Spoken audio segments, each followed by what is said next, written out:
ridiculous. Well, here's the thing. Maybe. Sometimes. Tell me about this. I want to know more. Oh, yeah. No. Holy cow. We've had a lot of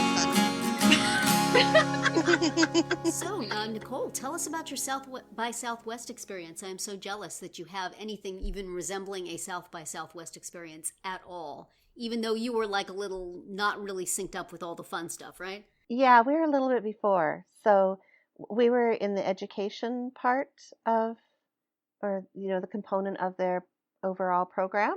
Yeah. So I believe the fun stuff, the real fun stuff, starts up and just after ours. So yeah, but it's a pretty cool vibe. Like, I have to say, it was in Austin, or it is in Austin. It's held in Austin every year. And it's a very cool kind of cutting edge vibe. Mm-hmm. Lots of technology, lots of,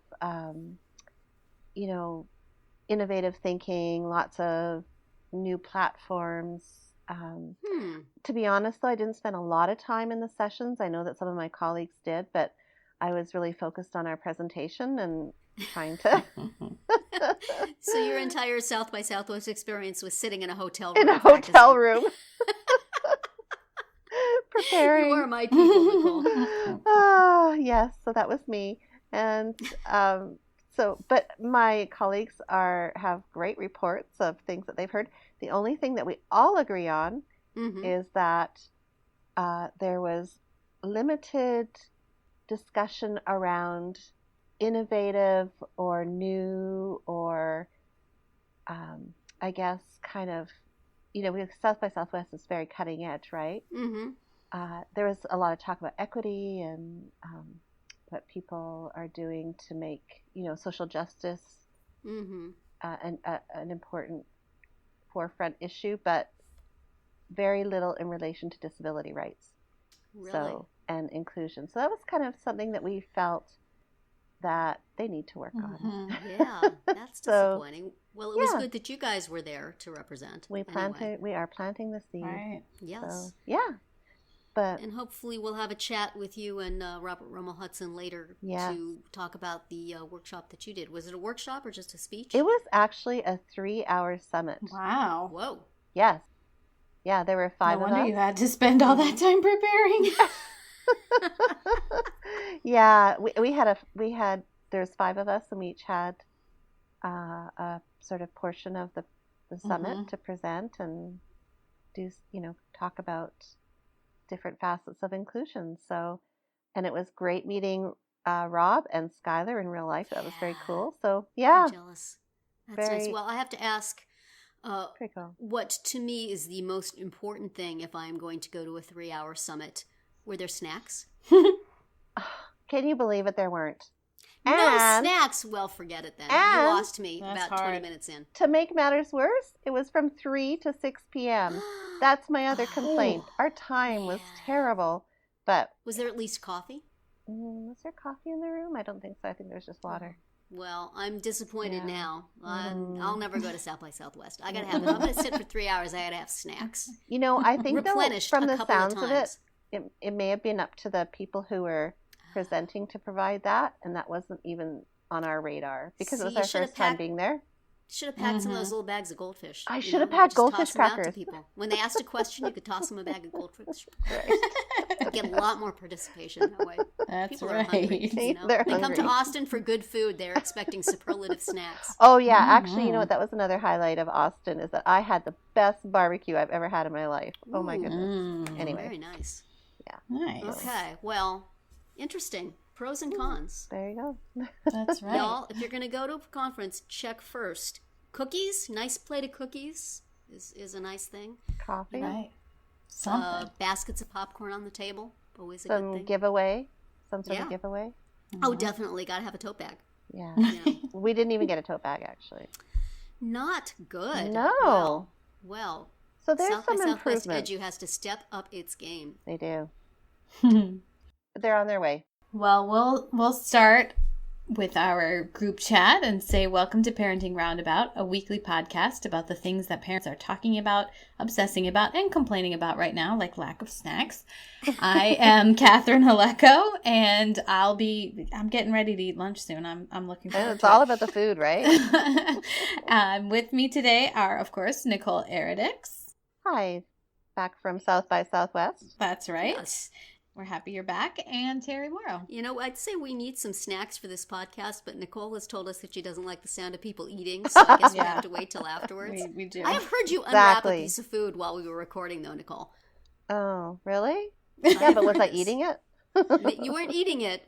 You were maybe muting your mic, which is See, merciful. it's the eating part. I don't care But about I the heard that unwrapping. wrapper, and it made me hungry. Well, today on the podcast, besides being hungry, we're going to talk about family photos on our Friday speed round. We will shout out some stuff we like on the Roundabout Roundup, hear an interview with Greer Gurland, and we'll do some shameless self-promotion. But first, we are annoyed not just about the sound of people eating, but about the way other people talk to and treat our kids. Yes, you know, I thought of this, speaking of Rob, I thought of this topic when he posted on Facebook something about the annoying habit people have of talking to him when they are addressing something to his daughter. They just turn to him and say it as if he's going to answer for her. That is something that a lot of parents of kids with disabilities experience, whether they have assistive technology to speak with or not. There seems to be a thought that we are the ones who will speak. And you know what? I'll confess that oftentimes I do speak for my kids. But don't assume that, you know? Direct that question to the child first, please, like you would with any other kid. But it got me thinking about our pet peeves about other parents and the way they treat our kids, the way they address our kids, the way they correct our kids, the way they include or don't include our kids, and just all of those things that we wish other parents would cut the heck out, and hopefully we do not actually do ourselves to others. So, Catherine, do you have some things that people say to your kids that you wish they would do differently? Yeah, I mean, the biggest one that comes to mind, which, you know, is minor in the scheme of things, but, you know, my daughter ice skates and now my son is doing luge. And so the first thing anyone says when they hear either of those things is, oh, you'll be going to the Olympics someday. And no, they really won't. And they know that. And so, you know, pointing that out it's just icky. You know, it just puts like some pressure on them that they don't need. And, you know, that's not why they're doing these sports is just to get to the Olympics. And, you know, it's just because that's the context that you hear about these things, right? Sure. I mean, people don't watch figure skating and they certainly don't watch luge any other time than during the Winter Olympics. Except Nicole. I think Nicole watches figure skating when it's on. But she's never said this to my daughter.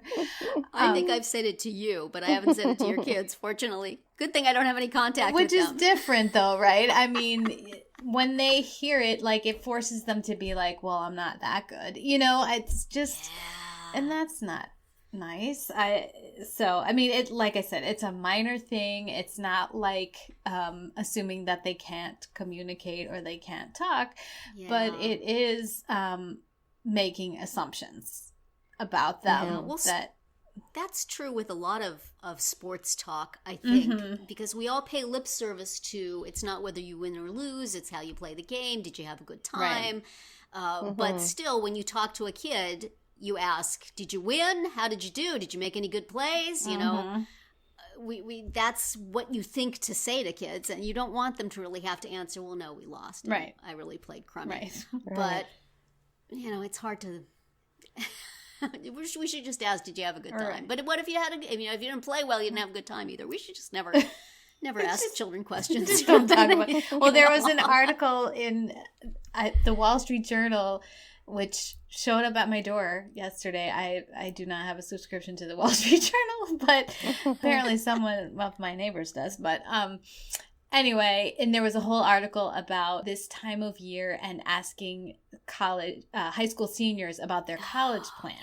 and yeah. how hard that is Big. on them, and how they just don't want to talk about it. They've been immersed in it for years, Mhm. and they're stressed out and waiting for replies, and they don't want to talk about it. So I've asked that question. yeah, I mean, I think I've asked parents more than I've asked kids, but I'm Yeah. even like Yeah. a little cautious about asking parents, because I've asked somebody and had the answer like, well, probably gonna take a year off, and I feel like that might have been hard for her to say, so then I felt like, okay, I'm not gonna ask anymore. And I mean, not that there's anything wrong with taking a year off. I mean, I think if your child and the parents know enough about it, like they feel that that's right for the kid, and they're willing to kind of buck that automatic pipeline thing that there is. So I think it's great if people decide that they want to do a gap year, but it's just still, it was a slightly awkward interchange. So Yeah, that would be. How about you, Nicole? Do you find this coming up, that people treat or talk to your kids in a way you wish they wouldn't? It just generally irks me when adults are just overall disrespectful towards kids and either make assumptions about their behavior or minimalize their feelings.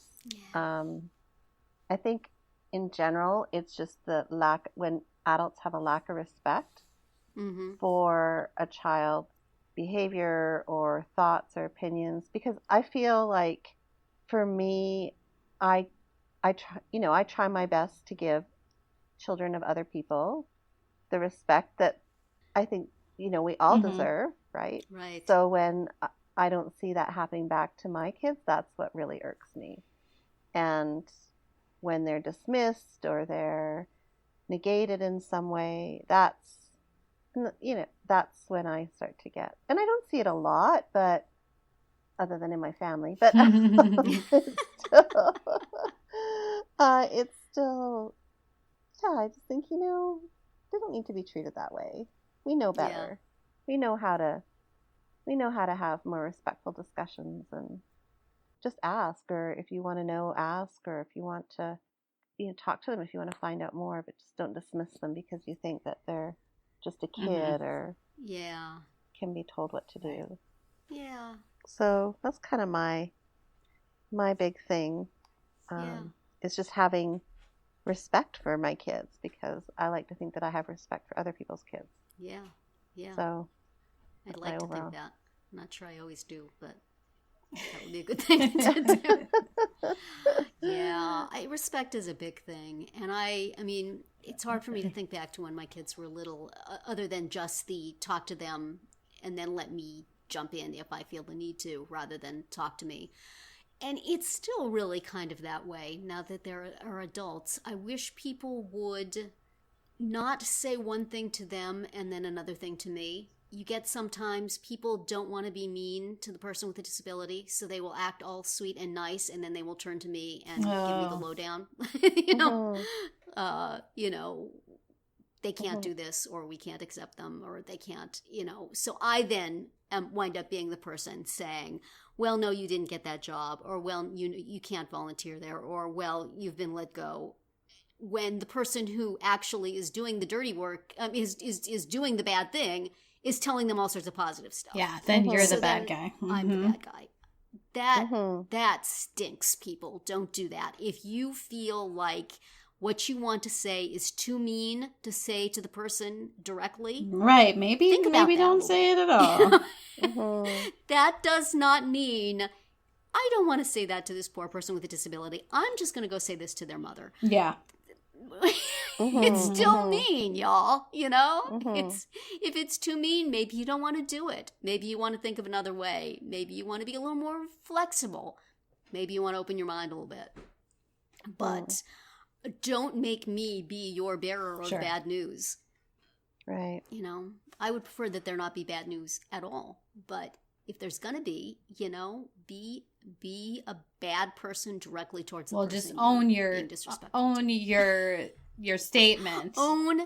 Yes, own your badness and wallow in it, you miserable creature. But I've had 2 or 3 situations where I have had to be the bad guy because somebody else wants to feel good about didn't themselves. have the courage to. Don't. It's awful. I mean, I'm not saying I would like you to go and break my kid's heart, but don't make me do it. Don't do it at all, possibly. Yeah. Can Is we that go an with option? Plan? Please.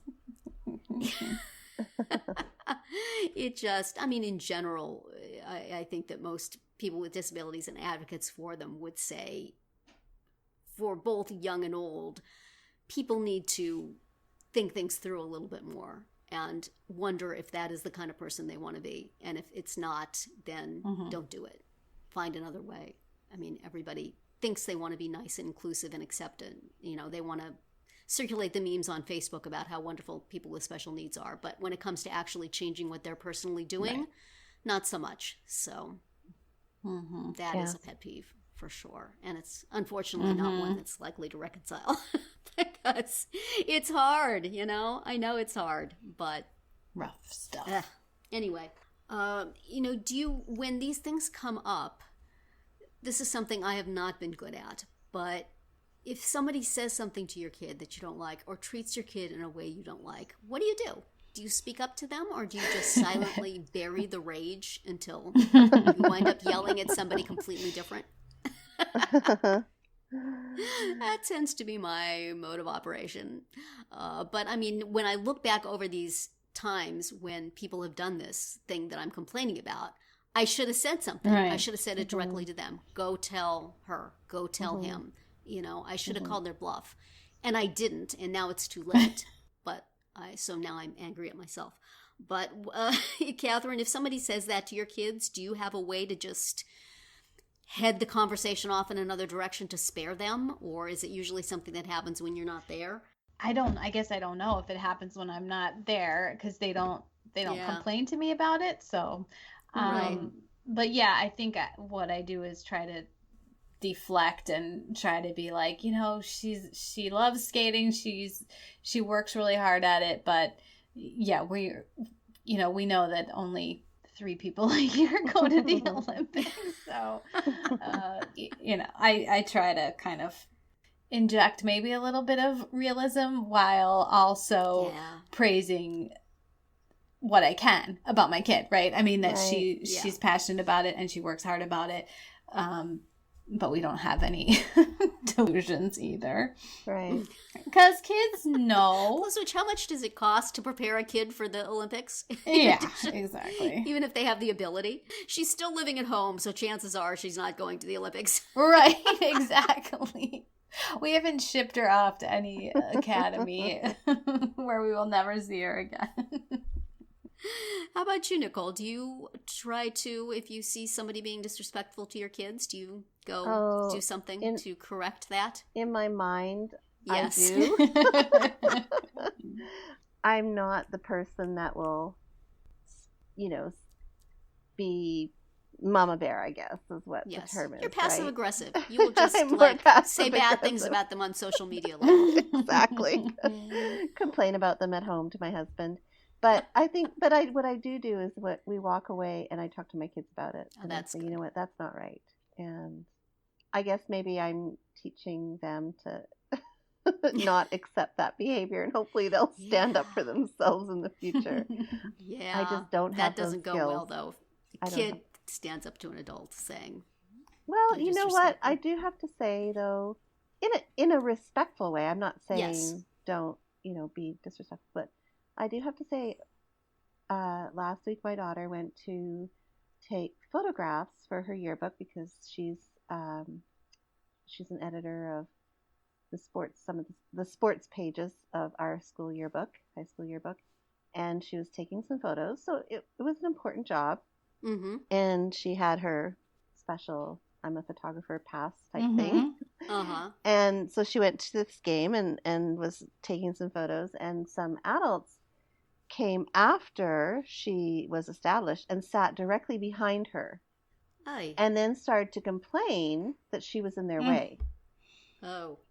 And several times they came up to her and said, "Dear, you need to move. You need to get out of the way."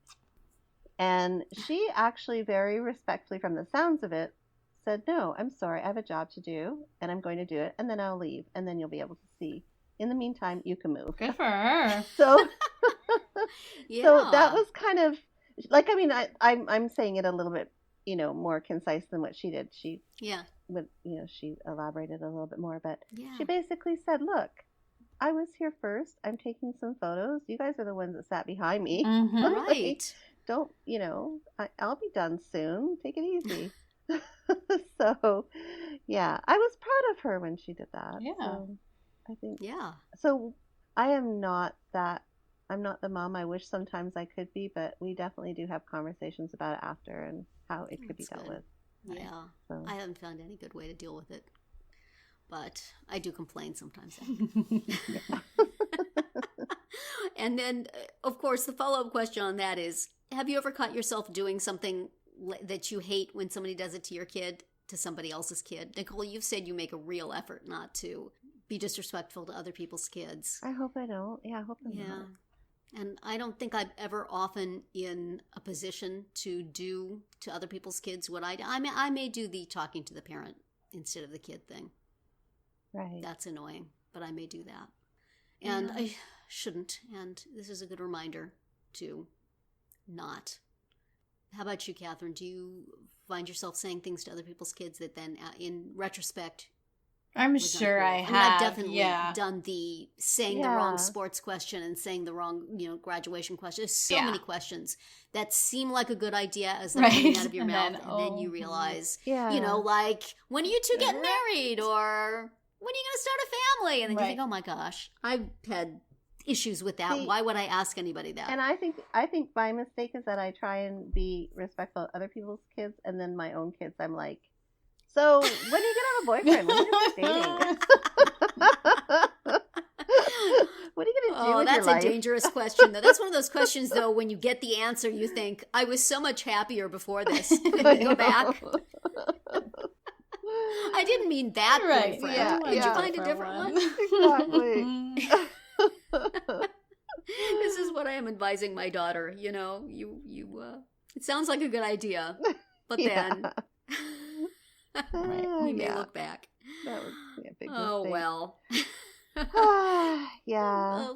Always Listeners, comment on our podcast page, please, about the pet peeves that you have and whether we have stepped on many toes with our pet peeves, as we probably have. But I know we as parents all wish other parents would do things differently, and I'm sure people wish the same thing of us. But isn't that what we say every week? Your mileage may vary. That's Definitely. Well, on to something that's probably a little bit more tangible with regards to our kids. Yes. For today's speed round, our longer speed round, we're going to ask and talk about, and I'm actually just looking at one right now that's sitting on my night table, my favorite photo of my kids, and Aw. wondering if you have a favorite photo of your kids and when it was taken and what it looks like. Terri, do you have anything that I do. And you know is a what? I've favorite? always had it by my desk. And when I knew we were having this conversation, I looked for it and I can't find it. I think it's up on Facebook somewhere and I'll share it on Twitter. But we have a picture from when we had just gotten home from Russia with our kids. And we're sitting on the stairs of our old house. And I think our daughter is on my husband's lap and our son is on my lap. You shared that on social media. He Yeah. and I look Yeah. elated and exhausted. Yeah. Just, completely drained. But it's like when you've worked really, really hard and gone through all sorts of trials to get the thing you want, and then you have it. That's the look we have on our faces. My son, I have my hand on his chin so that he's facing the camera. Look at the camera, 'Cause otherwise kid. he'd be looking around or looking at me. I have to focus him towards the camera. And our daughter is smiling, and it encapsulates that moment of our life so beautifully and previews the challenges ahead so beautifully. I just love that photo, and Usually I have it where I can look at it every day, and I don't know, I must have been moving stuff and put it someplace safe, and now I can't find it, but I will go find it on Facebook after we finish talking and look at it, because I love it so much. Yeah. Does it bring back, obviously it brings back lots of memories. It really does. Does it put you back in that? It just puts you right back there? I really remember that, and just, we had gone off to Russia expecting to be there for 2 weeks, and it took a month. There were times where we weren't sure we were going to be able to get the kids, and then we'd had this trip home with them, which, you're in disruptive and strange places, and now you're responsible for 2 little people who have never left an orphanage in their life. So it was quite the journey to get there, and to be home safe, sitting together was just, it brings me back to that moment. And was that a long flight home, like a long trip home? Oh my gosh. It was. Oh my gosh.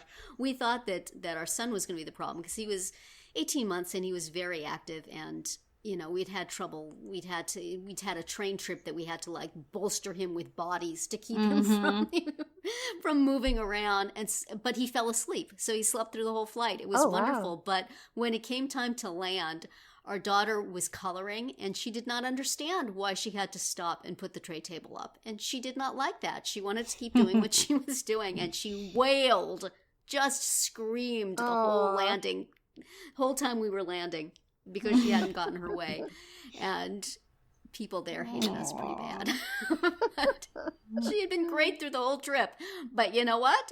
She had a coloring book probably for the first time in her life, and crayons, and this nice little table to play with them on. And, we couldn't explain to her. We didn't have the language to explain to her. And even if we had, she'd never been in a plane before. She'd never landed in a plane before. So it was... Wow. Wow. It was quite a trip, I guess. And that picture marks the beginning of the next phase of our lives. Right. That's incredible. It's a great picture. Big change. Wow. How about you, Catherine? What do you have of your kids that you like to look at and brings back memories or a good time? Mine is not as dramatic as Terry's.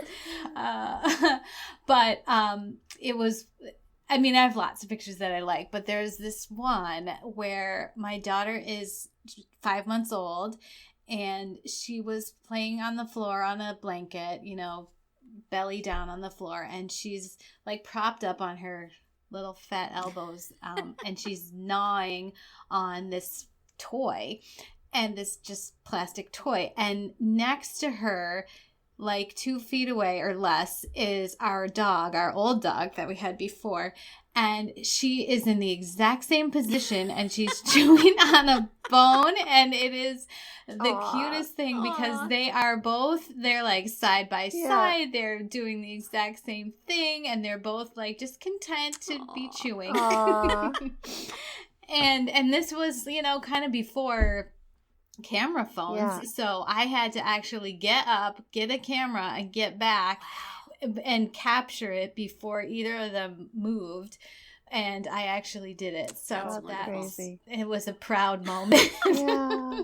Well, we'll have to see that. We're gonna have to post that on Twitter, so everybody can see it. That sounds wonderful. And I never can get back in time, even with my camera phone, to take a picture.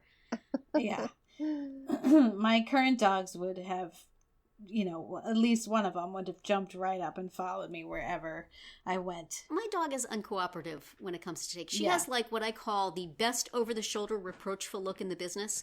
And I want so bad to get a picture of it, but of course every time I go to get the camera, she moves her head. Yeah, of course. I want to send it to that We Rate Dogs Twitter thing. Yeah. What's your picture, Nicole?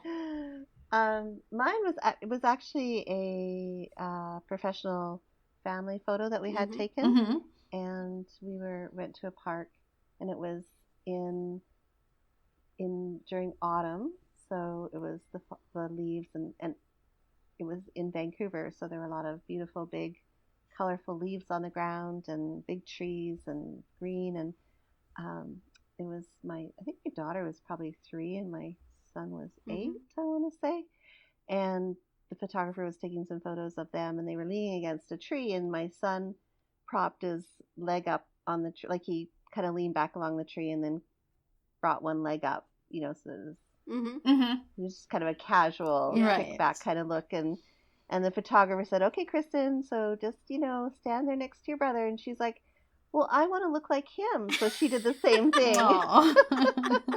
And she's like 3. So both of them have their like arms crossed and leaning against the tree with their one knee up. And it's very cute. So I will, that's my favorite. And it reminds me of that age, and that time of year is my favorite time of year in Vancouver. And lots of good memories when I look at it. So.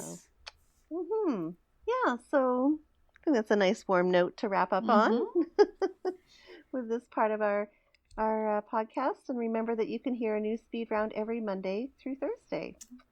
Right. And now we are going to bring you some of the things we've read or seen or used recently that we want to shout out and share with you. So Terri, what do you have for us today? Well, I have a blog post that went up on the Friendship Circle blog that I did not write, but I feel so proud to have it there. I had been looking for a long time for information on how to help kids with special needs in lockdown drills after getting many notes home. Please explain to your child that he needs to be still and quiet during these things. And I'm like, oh, sure, I'll just find the off switch for his disabilities so that he can do that for you. And, understanding the importance of being still and quiet during those things, and also understanding that, that's not something that can happen a lot of the time for some kids. So I've been looking around for information on how do you work around these things, because I know my kid is not the only one who has trouble with this. And over the years, I've been trying to write something about it. I've been trying to interview people about it. I've had no luck. And finally, I found a journal article from 2 special education professors about, who also had kids with special needs and also were concerned about this. How is this going to work? And they, did some research on it, and they put together some recommendations, and they put together a format for a, kind of an emergency planning package that should be done for kids who have these difficulties. And I really liked it. So I emailed one of them and said, hey, would you be interested in writing a post for us on it? And we wound up doing a Q&A. So that's up on the Friendship Circle post. I'll have a link to it. If you have worried about and wondered about this with your child, or if you have never thought about the fact that, hey, that would be difficult, look at this article and see, both in terms of, I was mostly concerned about the practice, because there's not an actual event, which might add a heightened level of, gee, you gotta be quiet. It's just a day in your school. It's a disruptive day in your school. But also for, if something actually happened. And it's not just for behavioral disabilities. It's like, hey, if your kid is supposed to get insulin at a certain time and you're locked down in a classroom at that time, how's that going to work? Or, if you've done an evacuation drill and somebody needs something that's inside, or if your kid is in a wheelchair, how are they going to get them outside? There's lots of things that need to be thought about. And I don't think they get thought about. And they need to be, both for the drill aspect of it, or if God forbid something actually happens. How, if you're going to have to get that kid out of a chair and into a wheelchair in 2 seconds, how exactly is that going to happen? So I encourage everybody to read that article, regardless of what your particular kid's needs are, and ask your school. What's your plan here? Yeah, how's this going to work exactly? Great. That sounds really, really useful. So, Nicole, what do you have? We were hoping for a video of our South by Southwest presentation, but our video plans fell through. So instead, we took our slide deck and posted them onto our online binder that we had for the conference. So if you missed the conference and you want to see what was said, read what was said, you can have a look at our slide deck. Great. Which is up on our live binder online. So great, which we'll have a link to. Cool. And I feel mine is extremely frivolous compared to you guys, but I just came across this funny little page. It is it's called Muggle Studies 101. A student at, I believe, Princeton put together an exhibit. She went to thrift stores and she bought a bunch of stuff, and then she made an exhibit of what a wizard might think these items are. right? cool. So like an old Oh. CD Walkman, Discman, you know those Mhm. things? Mm-hmm. She called it a bagel warmer and talked about how you had like you had buttons, you know, to press, and you could listen to the sound of your the crackling of your bagel toasting in your warmer. So it's fun, especially if you like Harry All Potter, right. and it's just very, very creative, very clever. So I'll have a link to that on our page. Cool. Fun. Well, now is the time in our podcast where we generally have an interview, and this week we will be talking to Greer Gurland, who has joined us before. She's the author of How to Advocate Successfully for Your Child, What Every Parent Should Know About Special Education Law. She and I had a chat about IEPs, that wonderful time of year of IEP planning that so many of us dread. So let's listen to that now. So today I thought we'd talk a little bit about IEP meetings. I know this was always IEP season when my kids were in school. Right here, as spring is about to come, you enter this time of dread. And is that true everywhere? Is it true for you? When do your kids have their IEPs? Well, that was true for a long time. And it's funny because the topic is so timely. I just got back from my daughter's IEP meeting. So Oh, dear. I'm still shaking. So if my voice sounds a little different. Take deep breaths. Exactly. That's the number one rule. But you're right. For a long time, March, this time of year was IEP season for us in my district. Now they've staggered it. They've done it on the anniversary of the initial IEP date, just That to makes stagger sense. them a little bit. I think so. Sometimes, though, if you have a child who has an early birthday early in the school year, Yeah. though, I always recommend that you request a follow-up meeting towards the end of the year because That's a you great know how idea. kids change Right. in the course of a year. So Sort of nice to have one at the beginning of the year, though, so you can check if all those things that were promised are actually happening. I find a lot of Absolutely. times stuff, between the spring IEP meeting and then the beginning of the next school year, stuff gets forgotten. And you kind of want to say, knock, knock, remember You're- these things? Why you are they are not so in right. place? honestly, and I think it's perfectly appropriate for parents to ask for a follow-up meeting either 30 or 60 days into the next school year for just that Excellent. purpose. That is great advice. And just ask at your IEP meeting and have it written in there so the team next year knows to schedule it. Ah, that's good. Give them some warning, because I know you're going to be their favorite person when you call and say, hey, I know y'all are busy, but let's have a meeting. I know, and I always feel bad. I always say, I feel bad. I know I take up so much of your time. I'm such a pain, but I'm always nice about it. And I'm always so grateful. And it's really Yes. from the heart, because those teachers, those professionals who go above and beyond, it is life-changing, the difference they make in our kids' lives. Yes, absolutely. And giving them, what's all that you catch more bees with honey? Giving them Absolutely. lots of appreciation and apologizing before you ask for anything and being very understanding of the fact that they have like 200 people like you in their caseload. Absolutely. And I always, when I'm asking for something, like to acknowledge that I know this is difficult. I know this is maybe a difficult problem to deal with, something that my child is going through. I know it's causing you to need to spend extra time and effort, or maybe take time away from something else that you need to do. And then I try to offer what small thing maybe I'm asking for, or that we can do together to try to make a difference. And I always return to my baseline, which is that I'm grateful for the team's willingness to work with me Yes. to figure out what the problems are and take a step forward. Yes, that's great. One tip I would give, and it's not something that everybody can do, but if your work situation is such that you can volunteer in your child's school, when you do that, find out where the IEP team members have been stashed in some dusty back office, and stop by and say hi to them. When my kids were in middle school, they had the IEP team in a converted closet. I am not kidding.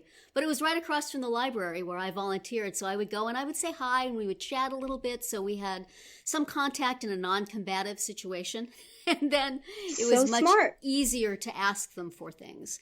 So smart. And you really actually, Terri, hit upon something that I think is so important. And when you go to an IEP meeting, of course you will be nervous. I mean, honestly, if you're not nervous, I'm not sure you're alive, because I have gone to so many now, both for my own children and for children I work with. And I still get nervous every single time, because it matters. It just tells me that it really matters. But I find that the best preparation, well, there are several things you can do, but working on that relationship that you Mhm. have with the members of the IEP team before that meeting is so helpful. And I think that they very often are responding to the cue they get from you. Yeah. And if you meet with them and speak to them individually ahead of Mhm. time and really get involved and try to get a sense of what they're thinking and what's going on beforehand, I think you can build that relationship in a way that really will serve you well, will serve your kids well when it comes Mhm. time to sitting down together at a table and trying Yeah. to work productively. Definitely. It makes a big difference. That and munchkins. I always bring I always bring food. And it's silly, but in a way it's not silly, because the message that I'm trying to send is, hey, we're more alike than we are different. Exactly. We all love we all have, we're all more alike than we are different. We're here to work together. Yes. Yes. I always recommend that too. Bring a peace offering of food. Right. Because you all have the same goal. I mean, people who go into special education, by and large, by far, want to help, want to make a difference. And I think Yes. that if you can get everyone on the same page in terms of, we're here to figure out what's working, what's not working, and if it's not working, where things are breaking down, and then what we can try, what we can do about it, you can have a much more productive meeting. I remember the worst fight I ever had at an IEP meeting, and I still shake when I think of it. But Oh. it was because everybody in the room felt very strongly that they knew what was best for my daughter, and they loved her, and they wanted what was best. And Wow. I felt that what they were proposing was a terrible thing, and they felt that what I was proposing was a terrible thing. Yeah. And that's why it was so passionate and it was so uncomfortable. And as much as I look back on that and hate that, Wow. I have to respect the fact that everybody there wanted what was best for her. And if you Wow. can kind of step down from your automatic defensiveness as a parent and realize that these people have perhaps a different view of your child. They only see your child in one context. They have a lot of experience that you don't have in educational settings and what works best.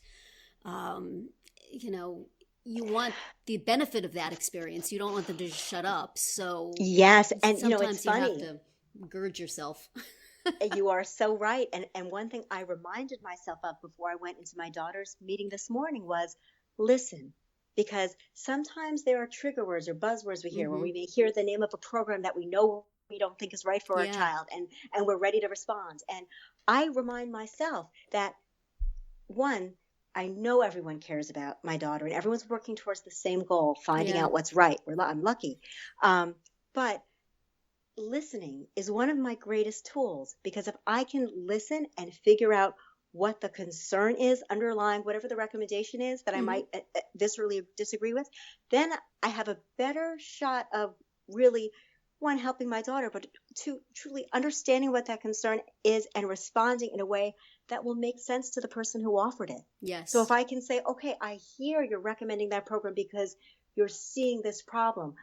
I see that problem too. My thinking is that there's this problem, but there's also another problem that I see as driving that problem. And if we tried this option, maybe it would address them both. I just feel like I have to remind myself to take a step back, to breathe, and to listen. And I also remind myself, the IEP meeting is not the end of the story. Right. I never signed the IEP at the meeting. My case manager knows. She even says, hey, I know you're not going to sign it, but here it is. And what we have so far.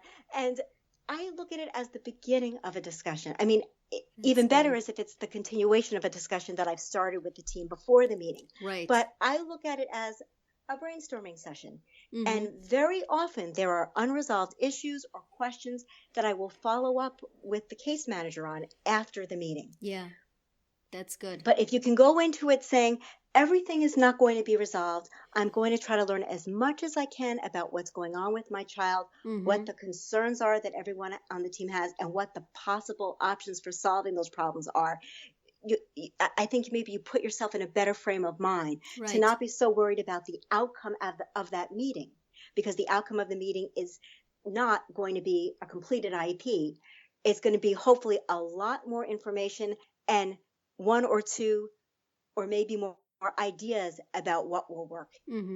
That's a great way to approach it. And takes a lot of the pressure off if you think of it that way. that has helped me personally take some of the pressure off. And I also practice getting used to asking, what other options are there? Because I always want to know if you're recommending this program or this service or this placement, what are the other options? And the law requires the school to consider other options, especially less restrictive options. But sometimes, because there are so many ideas floating around and people have such strong beliefs based on their caring about what's right for your child, it helps to just take a second and say, okay, it sounds like we're all in agreement here, but let's just take a minute and see what would the other possibilities be if this program didn't exist or this wasn't feasible. What else could we look at? What can we compare this to? Mm-hmm. That's really good.